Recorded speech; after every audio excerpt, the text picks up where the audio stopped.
السلام علیکم ورحمۃ اللہ وبرکاتہ۔ ناظرین، ترجمۃ القرآن کے سلسلہ میں ہم 10ویں کلاس کے سبق کے ساتھ حاضر ہیں۔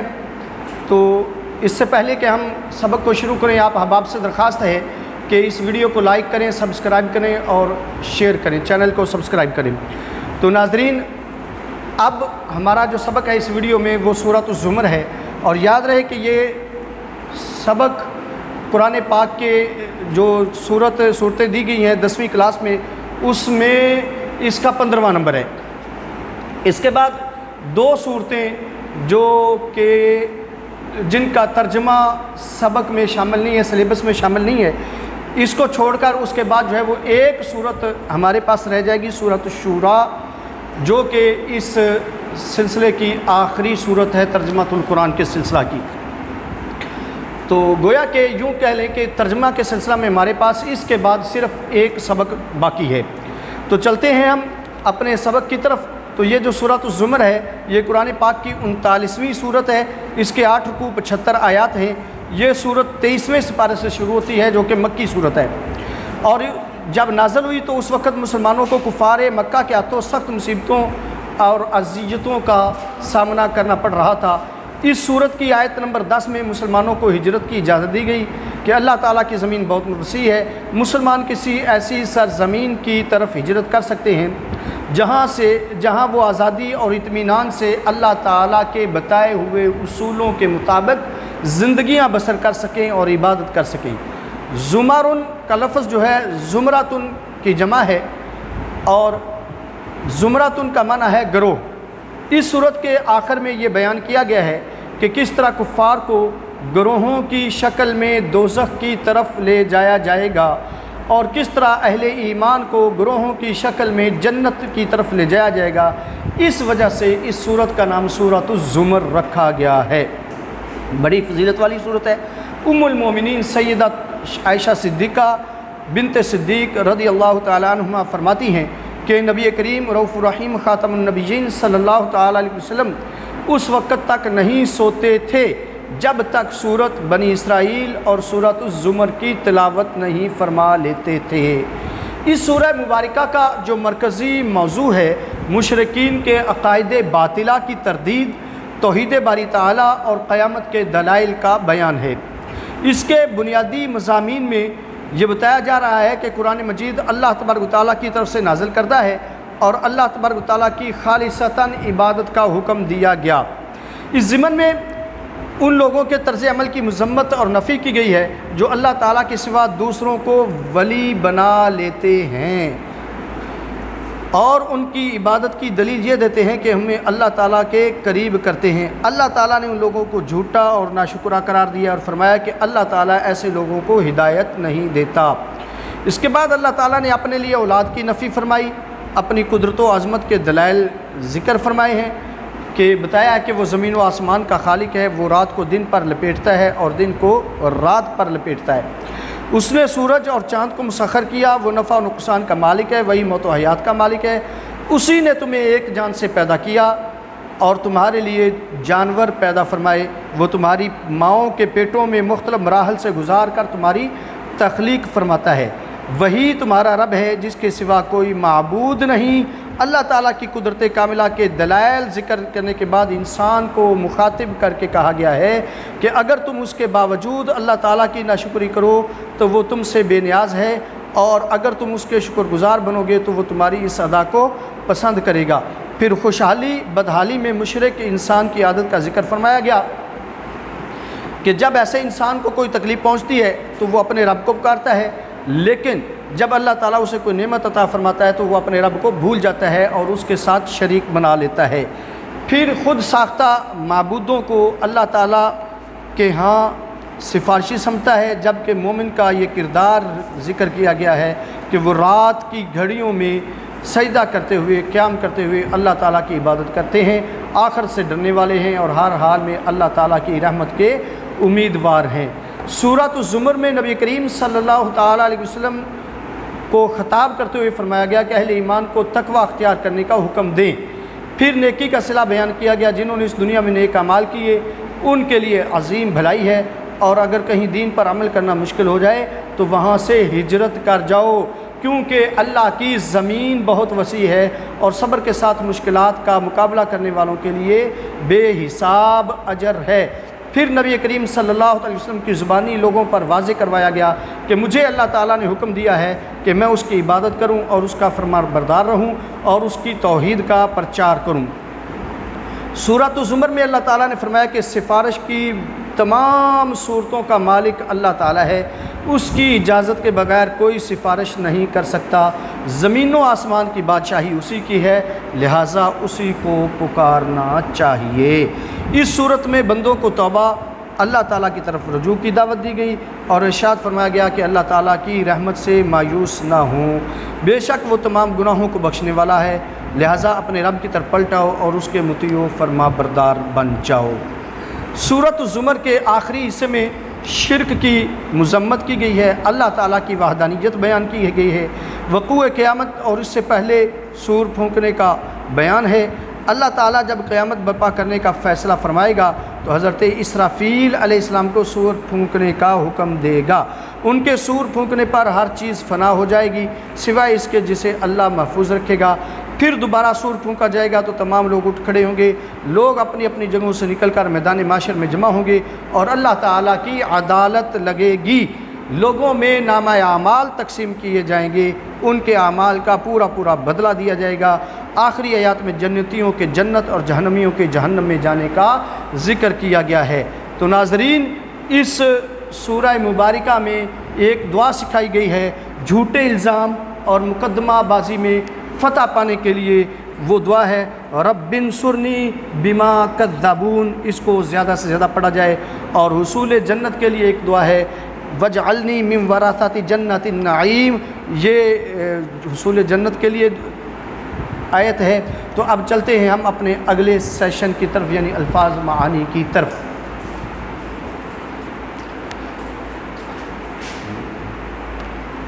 تو ناظرین، اس میں جو استعمال ہوئے لفظ غنی جن 73 مرتبہ استعمال ہوا ہے۔ یاد رہے کہ غنی عربی کا لفظ ہے اور اس کا مترادف فارسی میں داتا ہے۔ غنی کا فارسی میں معنی داتا ہے اور غنی بھی اس کا معنی اردو میں بھی استعمال کیا جاتا ہے اور اس کو سخی کے معنی میں بھی استعمال کیا جاتا ہے، بلکہ بھی نہیں، سخی بھی اسی کا معنی ہے۔ تو یہ یاد رکھیے کہ داتا، یہ داتا جو ہے یہ فارسی زبان کا لفظ ہے اور یہ غنی کا مترادف ہے، غنی کا معنی ہے۔ اور غنی جو ہے یہ اگرچہ اللہ تبارک و تعالیٰ کی صفت ہے، لیکن یہ وہ صفت ہے جس کا اطلاق مخلوق پر بھی ہو سکتا ہے، جیسا کہ ہم کہتے ہیں حضرت عثمان غنی رضی اللہ تعالی عنہ، اور اگر ہم اس کو فارسی میں کہیں تو عثمان داتا بن جائے گا، حضرت عثمان داتا بن جائے گا۔ تو داتا جو ہے یہ غنی کا معنی ہے، تو جو کہ فارسی میں ہے، اور اس کو اردو میں سخی کہتے ہیں۔ تو لہٰذا چونکہ اس کا معنی داتا ہے، اور داتا یاد رکھیے داتا اللہ کا کوئی نام نہیں ہے، نہ قرآن میں ہے نہ حدیث میں ہے، اللہ تبارک و تعالیٰ کا کوئی نام نہیں ہے۔ بعض لوگ یہ شبہ ڈالنے کی کوشش کرتے ہیں جی اور کہتے ہیں جی داتا تو اللہ کا نام ہے، نہ قرآن میں اللہ کا نام داتا ہے نہ حدیث میں اللہ کا نام داتا ہے، کہیں بھی اللہ کا نام داتا نہیں ہے۔ اور ہاں بس یہ کہ آپ کہہ لیں کہ غنی کا معنی جو ہے وہ داتا ہے، اور جب غنی کا معنی داتا ہے تو اب اگر حضرت عثمان غنی رضی اللہ تعالیٰ عنہ غنی ہے، دنیا کے دیگر کوئی انسان اپنی سخاوت کی بنا پہ غنی ہو سکتا ہے، سخی ہو سکتا ہے، تو پھر داتا بھی ہو سکتا ہے کہ یہ وہی لفظ ہے جو فارسی میں استعمال ہے، معنی ایک ہی ہے۔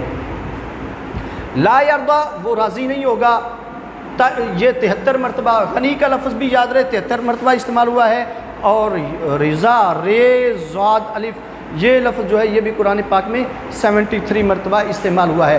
تشکرو، تم شکر ادا کرو، 75 مرتبہ 75 مرتبہ قرآن پاک میں آیا۔ لا تعزیرو، نہیں اٹھائے گا، 27 مرتبہ قرآن پاک میں آیا ہے۔ مرجع 104 مرتبہ قرآن پاک میں ہے جس کا معنی ہے ٹھکانہ۔ ینبئکم 160 مرتبہ قرآن میں آیا وہ تمہیں بتائے گا۔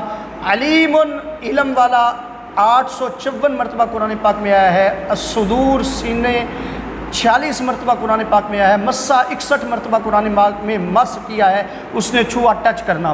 یہ قرآن پاک میں ضرن نقصان، یہ قرآن پاک میں 74 مرتبہ استعمال ہوا ہے۔ دعا اس نے پکارا 212 مرتبہ قرآن پاک میں ہے۔ منیباً 18 مرتبہ رجوع کرنے والا۔ خولہ اس نے اس کو عطا کیا، یہ 8 مرتبہ قرآن پاک میں ہے۔ نعمتاً 140 مرتبہ قرآن پاک میں جس کا معنی انعام۔ ناسیہ وہ بھول گیا 45 مرتبہ قرآن پاک میں ہے۔ قبلہ 294 مرتبہ قرآن پاک میں جس کا معنی پہلے۔ انداد یہ ند کی جمع ہے، انداد 6 مرتبہ قرآن پاک میں ند کا مادہ استعمال ہوا جس کا معنی ہے شریک۔ لیضلّ تاکہ وہ بہکائے، گمراہ کرے، پھسلائے، 191 مرتبہ قرآن پاک میں آیا ہے۔ سبیل کا لفظ 176 مرتبہ قرآن پاک میں ہے جس کا معنی ہے راستہ۔ تمتع 70 مرتبہ قرآن پاک میں ہے جس کا معنی فائدہ اٹھا، فائدہ حاصل کر۔ کفرہ اس نے انکار کیا 525 مرتبہ قرآن پاک میں ہے۔ قلیلاً تھوڑا 76 مرتبہ قرآن پاک میں ہے۔ النار 194 مرتبہ قرآن پاک میں ہے جس کا معنی ہے آگ۔ قانتن عبادت کرنے والا 13 مرتبہ قرآن پاک میں استعمال ہوا ہے۔ اللیل 92 مرتبہ قرآن پاک میں ہے جس کا معنی ہے رات۔ ساجداً یہ بھی 92 مرتبہ قرآن پاک میں ہے جس کا معنی ہے سجدہ کرنے والا۔ قائماً یہ مختلف حالتوں میں جو ہے وہ پہلے لفظ گزر چکا ہے اور یہاں پر حالت قیام کا کے معنی میں 660 مرتبہ یہ قرآن پاک میں لفظ استعمال ہوا ہے۔ قاف واو میم کا مادہ۔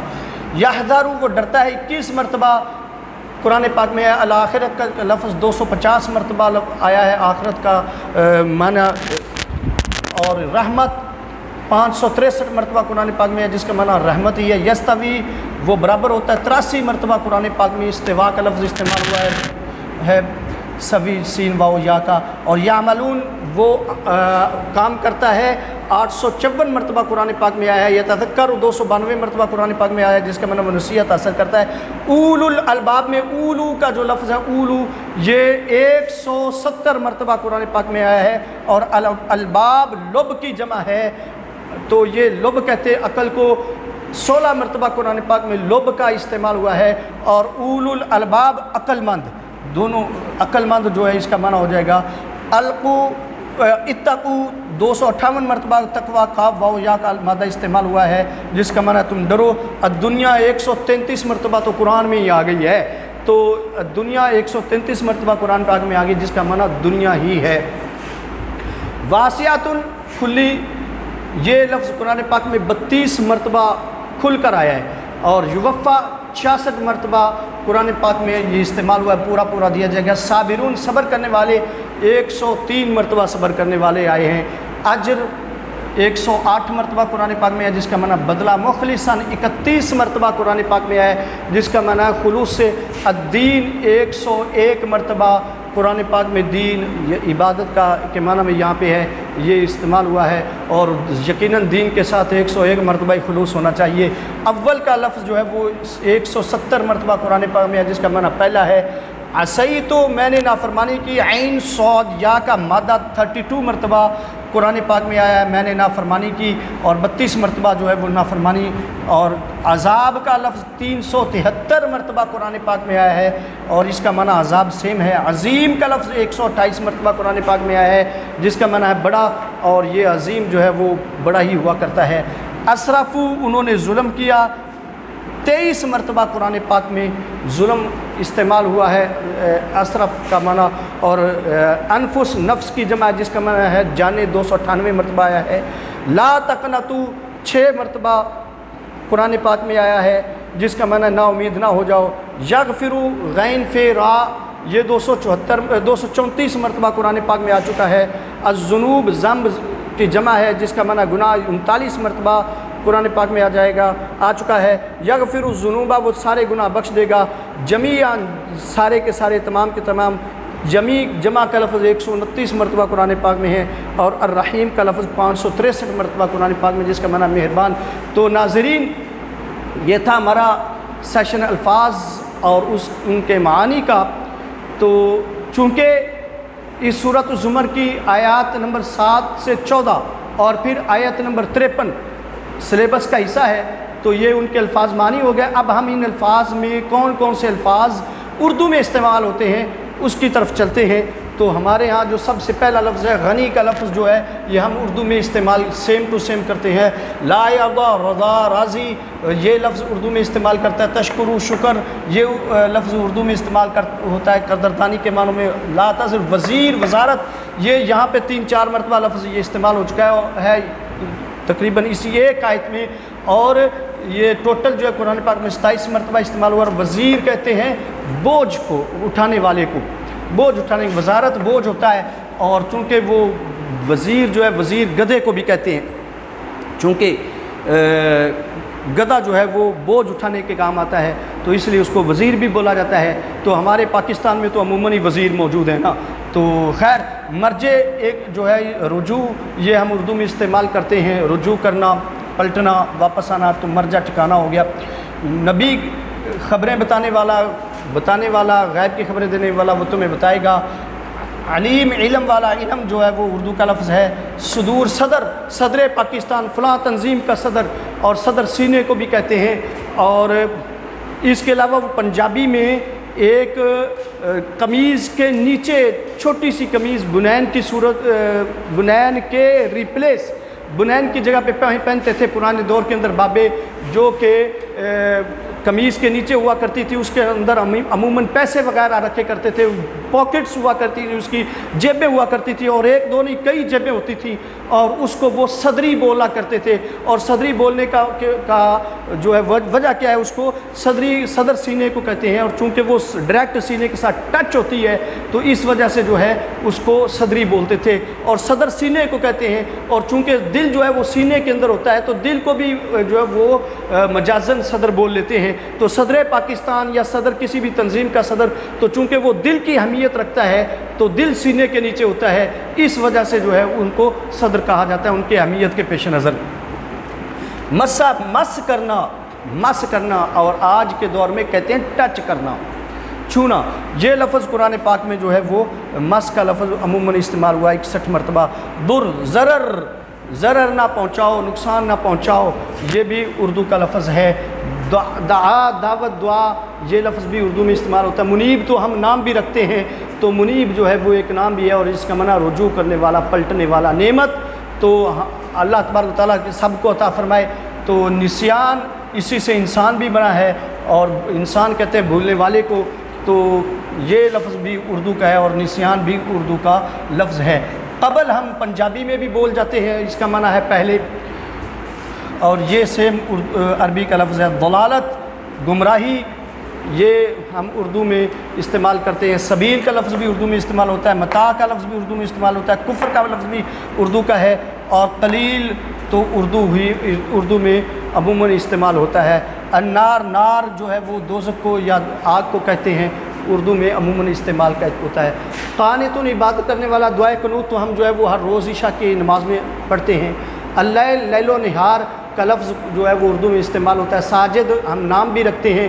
قائم رہنا اپنی بات پہ قائم رہنا, تو یہاں پہ حالت قیام کے معنی میں ہے, تو یہ قائم اور وہی لفظ ہے. یا حذر بچنا, تو حذر عموماً اردو میں استعمال ہوتا ہے. آخرت کو بھی ہم اردو میں استعمال کرتے ہیں. رحمت کا لفظ بھی جو ہے وہ ہم نام بھی رکھ لیتے ہیں. اور خط استفاء جو ہے وہ میتھ میں کہتے ہیں, یہ دیکھیں یہ 2 خط ہیں, ایک یہ خط ہے اور ایک یہ خط ہے. یہ لائن ہے اور یہ لائن ہے, یہ دونوں برابر کی لائنیں ہیں. تو ایک لائن یہ اور ایک لائن یہ دونوں چونکہ برابر چل رہی ہیں, تو جو برابر کی لائنیں ہوتے ہیں ان کو بولتے ہیں خط استواء. تو یہ دونوں جو ہے خط استواء ہیں, یعنی برابری کی لائنز. اور یہ اردو میں استعمال ہوتا ہے. عمل کرنا یہ عام طور پر عمل کرتے ہیں لوگ, اور پھر عمل کے ساتھ ذکر بھی کرتے ہیں, اور ذکر نصیحت کو بھی کہتے ہیں. اور قرآن یہاں پہ یہ بھی یاد رہے کہ ہمارے عام لوگ جو ہے وہ جھلی ڈالنے کو, اللہ کرنے کو ذکر کہتے ہیں. یہ سمجھتے بس یہی ذکر ہے. نہیں, صرف یہی ذکر نہیں ہے, بلکہ نماز پڑھنا یہ بھی ذکر ہے. سب سے بڑا ذکر نماز ہے اور قرآن ہے, یہ سب سے بڑے ذکر ہیں. اور اس کے بعد جو ہے باقی ذکروں کا نمبر آتا ہے. ہمارے ہاں جو سب سے بڑے ذکر ہیں نماز اور قرآن, اس کو تو چھوڑ دیتے ہیں, اور جو سب سے چھوٹی قسم ہے ذکر کی جو نفلی حیثیت رکھتی ہے اس کو پکڑ کر بیٹھ جاتے ہیں اور جھلیاں ڈالنا شروع کرتے جھلے. حالانکہ سب سے اہم ذکر جو ہے وہ نماز اور قرآن کی تلاوت اور قرآن کو سمجھنا ہے۔ لب یہ اردو کا لفظ ہے، عقل مند عقل کو کہتے ہیں، تقویٰ ڈرنے کو کہتے ہیں، اور دنیا تو دنیا ہی ہے، اور 133 مرتبہ جب قرآن میں آ گئی تو اتنی بری ہوتی تو قرآن میں 133 مرتبہ کیوں آتی؟ تو واسع وسیع، وفا وفا، صابر صبر، یہ اردو کے الفاظ ہیں۔ اجر بھی اردو کا ہے، مخلص بھی سیم ٹو سیم اردو کا ہے، دین سیم ٹو سیم اردو کا ہے، اور یہاں دین کا معنی راستہ بھی ہوتا ہے، یہاں عبادت کے معنی میں ہے۔ اول کا لفظ جو ہے یہ سیم ٹو سیم اردو میں بھی استعمال ہوتا ہے۔ ہم نے کبھی عیسیاں سے کنارہ نہ کیا مگر تو نے دل آزردہ ہمارا نہ کیا۔ عیسیاں سعید یہ اردو کا لفظ ہے۔ عذاب، عذاب سیم ٹو سیم عظیم، بڑا عظیم ہمارے یہاں نام بھی ہے، اور یہ اردو میں استعمال ہے۔ اسراف کرنا، چونکہ جو ہے یہ بھی اسراف بھی جو ہے، جو اسراف کرتا ہے یعنی فضول خرچی کرتا ہے وہ اپنے آپ پہ ظلم کرتا ہے، تو لہٰذا یہ بھی ایک اسراف کا معنی ظلم ہے، تو وہ بھی ظلم ہے، تو ظلم جو ہے وہ کسی صورت درست نہیں۔ انفس نفس کی جمع ہے، اور نفس جو ہے وہ ہم اردو میں استعمال کرتے ہیں جان۔ قنوت، قانت، یہ لفظ جو ہے اگرچہ بہت تھوڑا استعمال ہوتا ہے لیکن اردو میں سیم قنوت کا لفظ جو ہے وہ مستعمل ہے۔ اور غفور یا غفر، یہ میں نے اکٹھا اس لیے لکھ دیا کہ چونکہ غین فے را کا مادہ پہلے جو ہے وہ کافی مرتبہ ڈسکس ہو چکا ہے، 234 مرتبہ آیا، اور ذنوب جو ہے وہ اصل لفظ ہے یہاں پہ۔ اور عبد الغفور جو ہے ہمارے یہاں نام بھی رکھا جاتا ہے، اور غفار بہت زیادہ بخشنے والا 234 مرتبہ قرآن میں آیا، لیکن ذنوب جو ہے یہ 39 مرتبہ ذنب ان کی جمع ہے، اور ذنب جو ہے یہ گناہ کو کہتے ہیں، اور یہ بھی اردو میں ذنب استعمال ہوتا ہے۔ جمیع، جمی احباب تشریف لا چکے ہیں، تو جمع کرنا ہے، اب ان کو جمع کریں اور گنیں، تو یہ جمع اور جمی دونوں اردو کے الفاظ ہیں۔ اور رحیم اللہ تبارک و تعالیٰ کی صفت ہے، لیکن یاد رہے کہ اللہ تبارک و تعالیٰ بسم اللہ الرحمن الرحیم، اللہ تبارک و تعالیٰ مہربان ہے، نہایت رحمت والا ہے۔ اور رحیم اللہ کی بھی صفت ہے، صفت باری تعالیٰ ہے، اللہ تبارک و تعالیٰ کی صفت ہے رحیم، لیکن دوسری طرف اللہ تبارک و تعالیٰ نے فرمایا لقد جاءکم رسول من انفسکم عزیز علیہ ما عنتم حریص علیکم بالمؤمنین رؤوف الرحیم۔ یہی لفظ رحیم رسول اللہ صلی اللہ علیہ وسلم کی بھی صفت ہے، تو معلوم ہوا کہ صفتوں کا اشتراک، لفظوں کا اشتراک جو ہے وہ اکٹھا ہو جانا یہ ضروری نہیں کہ اس کے اندر شرک ہو، کہ ایک لفظ کسی کے لیے بولا گیا تو دوسرے کے لیے، اللہ کے لیے بولا گیا تو وہ توحید ہے، اور وہی لفظ دوسرے کے لیے ایک بولا گیا تو شرک ہے۔ یہ لفظوں کا اطلاق ہو جانا یہ شرک نہیں ہوتا۔ اگر یہ شرک ہوتا تو پھر دیکھ لے ادھر اللہ کے لیے بھی رحیم کا لفظ موجود ہے، اور یہ جو آیت طیبہ سورہ توبہ کی آخری آیت جو میں نے تلاوت کی اس میں بھی رحیم کا لفظ موجود ہے، اور یہاں وہاں پہ بسم اللہ میں یہ لفظ جو ہے وہ اللہ تبارک و تعالیٰ کے لیے ہے، اور یہ سورہ توبہ کی آخری آیت جو ہے اس میں یہ لفظ رسول اللہ صلی اللہ علیہ وسلم کے لیے ہے، تو لہٰذا اگر یہ شرک ہوتا تو یوں استعمال نہ ہوتا۔ تو ناظرین یہ تھا ہمارا سیشن الفاظ معنی اور اردو میں استعمال کا۔ اب ہم چلتے ہیں ان آیات طیبات کے ترجمے کی طرف۔ اللہ تبارک و تعالیٰ نے فرمایا ان تکفروا فإن اللہ غنی عنکم، اگر تم کفر کرو گے تو بے شک اللہ تبارک و تعالیٰ تم سے لاپرواہ ہے، اس کو تمہاری کوئی پرواہ نہیں ہے، بے نیاز ہے۔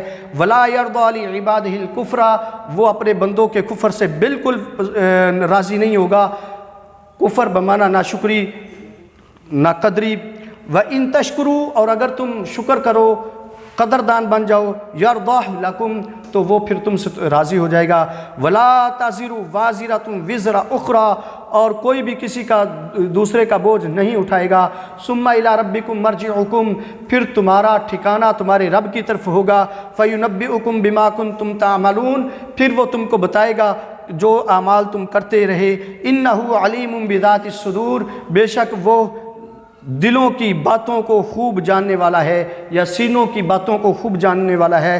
وَإِذَا مَسَّ الْإِنسَانَ ضُرٌّ، اور جب انسان کو کوئی مصیبت پہنچتی ہے، تکلیف پہنچتی ہے، دعا ربہ منیباً الیہ، تو پھر وہ اللہ تبارک و تعالیٰ کی طرف رجوع کرتے ہوئے اسے پکارتا ہے۔ ثم اذا خولہ نعمۃ منہ، پھر جب وہ اس کو مزید کوئی نعمت عطا فرماتا ہے تو ناسیہ ما کانا یدعو الیہ من قبل، تو اس سے پہلے جو وہ رب کو پکار رہا تھا، رب کر رہا تھا، اس کو وہ بھول جاتا ہے۔ وجعل للہ اندادا لیضل عن سبیلہ، اور اس نے لوگوں کو اللہ کے راستے سے ہٹانے کے لیے، وجعل للہ اندادا، اور اس نے بنا لیا اللہ تعالیٰ کے ساتھ دیگر کو بھی شریک، لیضل عن سبیلہ، تاکہ وہ اس کے راستے سے ان کو بہکا سکے، ہٹا سکے، گمراہ کر سکے۔ قل، اے پیارے نبی خاتم النبیین صلی اللہ تعالی وسلم فرما دیجئے، تمتع بکفر کا قلیلا، اپنے کفر کا تھوڑا سا نفع یہاں پر دنیا میں تو اٹھا لے، انک من اصحاب النار، بے شک تو دوزخیوں میں ہے، امن ہوا قانت آناء اللیل ساجدا، یا وہ جو کہ عبادت کرنے والا ہے رات کی گھڑیوں میں سجدے کرنے والا، وقائما، اور کبھی قیام کرنے والا، یحذر الآخرہ، آخرت سے وہ ڈرتا ہے، وَيَرْجُو رَحْمَةَ رَبِّهِ، اور اپنے رب کی رحمت کی امید رکھتا ہے۔ قل، اے پیارے نبی صلی اللہ علیہ وسلم فرما دیجئے، هَلْ يَسْتَوِي الَّذِينَ يَعْلَمُونَ وَالَّذِينَ لَا يَعْلَمُونَ، کیا برابر ہیں وہ لوگ جو علم رکھتے ہیں اور وہ لوگ جو علم نہیں رکھتے؟ کیا وہ برابر ہیں؟ بلا شبہ برابر نہیں ہو سکتے۔ انما یتذکر اولو الالباب، بے شک عقل مند ہی نصیحت حاصل کرتے ہیں۔ قل، اے پیارے نبی صلی اللہ علیہ وسلم فرما دیجئے، یا عباد الذین آمنوا اتقوا ربکم، اے وہ لوگو جو ایمان لائے ہو اپنے رب سے ڈرو، للذین احسنوا فی ہذہ الدنیا حسنہ، وہ لوگ جنہوں نے اس دنیا میں کوئی اچھا کام کیا تو اس کے لیے اچھائی ہی ہے، بھلائی ہی ہے، وارض اللہ واسعہ، اور اللہ کی زمین بڑی وسیع ہے، انما یوفی الصابرون اجرہم بغیر حساب، بے شک صبر کرنے والوں کو بغیر حساب کے ان کا پورا پورا بدلہ دیا جائے گا۔ قل، اے پیارے نبی خاتم النبیین صلی اللہ تعالی وسلم فرما دیجئے، انی امرت، بے شک مجھ کو حکم دیا گیا، ان اعبد اللہ، کہ میں اللہ کی عبادت کروں، مخلص اللہ الدین، اس کے دین کے ساتھ خلوص کرتے ہوئے، دین کو خالص کرتے ہوئے اس کی عبادت کروں، وَأُمِرْتُ، اور مجھے حکم دیا گیا، لِأَنْ أَكُونَ أَوَّلَ الْمُسْلِمِينَ، کہ میں سب سے پہلا مسلمان ہو جاؤں۔ تو جب حضور کو حکم دیا گیا سب سے پہلا مسلمان، تو حضور نبی کریم صلی اللہ علیہ وسلم سب سے پہلے مسلمان ہی ہیں، اور جو ہے وہ وَأَنَا أَوَّلُ الْمُسْلِمِينَ، قرآن پاک میں یہ اعلان کر بھی دیا گیا کہ رسول اللہ صلی اللہ علیہ وسلم نے فرمایا کہ میں سب سے پہلا مسلمان ہوں۔ قل، اے پیارے نبی خاتم النبیین صلی اللہ علیہ وسلم فرما دیجئے، انی اخاف ان عصیت ربی عذاب یوم عظیم، کہ بے شک میں بڑا ڈرتا ہوں اس بات سے، میں ڈرتا ہوں اس بات سے کہ اگر میں بھی اپنے رب کی نافرمانی کروں گا تو مجھے بھی قیامت کے دن بہت بڑا عذاب پہنچے گا۔ تو ناظرین، جب اللہ کے نبی صلی اللہ علیہ وسلم خاتم النبیین صلی اللہ علیہ وسلم اتنا ڈرتے ہیں تو ہم کیوں نہیں ڈرتے؟ قل، اے خاتم النبیین پیارے محبوب صلی اللہ علیہ وسلم فرما دیجئے، قل اللہ اعبد مخلصا لہ دینی، کہ میں اللہ ہی کی عبادت کرتا ہوں اپنے دین کے ساتھ اخلاص کرتے ہوئے اسی کی عبادت کرتا ہوں۔ تو ناظرین، یہ تھا آیت نمبر 14 کا ترجمہ، اور چونکہ آیت نمبر 53 بھی اس سلیبس میں شامل ہے تو ذرا اس کے ترجمے کی طرف بھی توجہ فرمائیے۔ اللہ تبارک و تعالیٰ نے فرمایا، قل، اے خاتم النبیین پیارے نبی صلی اللہ تعالی وسلم فرما دیجئے، یا عبادی الذین اسرفوا، اے میرے وہ بندو جو اپنی جانوں پر ظلم کر چکے ہیں۔ کیا پیارا خطاب ہے، کیا پیاری بات ہے۔ اللہ تبارک و تعالیٰ نے فرمایا، پہلے فرمایا قل، اے پیارے محبوب آپ فرما دیجئے، یا عباد، اے میرے بندو۔ اگر یہ عباد کا تعلق قل کے ساتھ ہو تو پھر یہ انڈائریکٹ بات بن گئی، یا عباد، اے میرے بندو، اے میرے غلاموں۔ پھر یہاں پہ عباد کا معنی غلام آ جائے گا، غلام مصطفیٰ آ جائے گا، غلام رسول آ جائے گا، غلام نبی آ جائے گا۔ اے سارے اللہ کے بندے جتنے بھی مومن سارے غلام نبی ہیں، غلام رسول ہیں۔ قل، اے پیارے نبی صلی اللہ علیہ وسلم فرما دیجئے کہ یا عباد، اے میرے بندو، یعنی ظاہر ہے کہ جب حضور اعلان کریں گے تو انہی لفظوں کے ساتھ کریں گے، یا عباد، اے میرے بندو۔ تو یہاں پر بندوں کا بمانا غلاموں، اے میرے ماننے والوں، یا عبادی الذین اسرفوا، اے میرے وہ بندو جنہوں نے اپنی جانوں پہ ظلم کر لیا، اسراف کر لیا۔ اور پھر اگر جو ہے وہ اس کی نسبت اللہ تبارک و تعالیٰ کی طرف کی جائے جو کہ اولا ہے، تو پھر اللہ تبارک و تعالیٰ کا خطاب وہ بھی حضور کے وسیلہ سے، حضور کی نسبت سے، حضور کے تعلق سے۔ فرمایا، قل، اے محبوب آپ ان کو بتا دیجئے، کیوں کہ یہ گناہوں کی وجہ سے میری رحمت سے دور ہو چکے ہیں اور میں ان کی طرف جو ہے وہ ناراض ہوں، لیکن چونکہ یہ اب مایوسی کی طرف جا رہے ہیں اس ناراضگی کی وجہ سے، تو اب آپ ان کو خوشخبری اس تو سنائیے نا، یا عبادی الذین اسرفوا، کہ میرے وہ بندے جو اپنی جانوں پر ظلم کر بیٹھے ہو، علی انفسہم، اپنی جانوں پر ظلم کر بیٹھے ہو، لا تقنطوا من رحمت اللہ، اللہ کی رحمت سے نا امید نہ ہو جاؤ، ان اللہ یغفر الذنوب جميعا، بے شک اللہ سارے گناہوں کو معاف کر دے گا، انہ هو الغفور الرحیم، بے شک اللہ تبارک و تعالیٰ ہی بخشنے والا مہربان ہے۔